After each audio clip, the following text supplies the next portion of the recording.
Hello developers, welcome back to our channel. Today we are diving into Vite.js and React to set up a speedy web app using npx.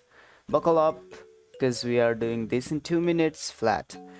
So step number 1, open terminal. First open your terminal, hit the Windows and R key, type cmd and press enter. This will open the terminal.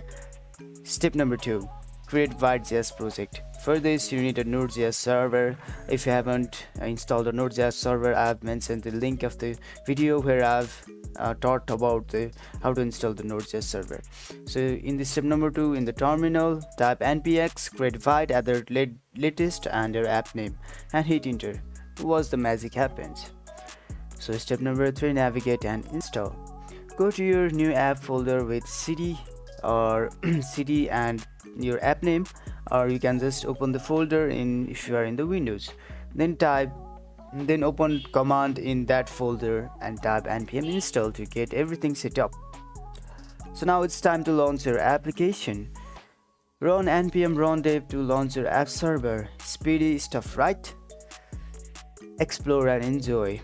So open your browser, enter the address from the terminal, and boom, your React app with Vite.js is live. Play around and enjoy that speed boost. There you go, folks. We have just set up a React app using Vite.js using npx on Windows, all in 2 minutes. If you found this helpful, give it a thumbs up and hit subscribe for more quick tech tips. Happy coding and catch you in the next video. Thank you very much.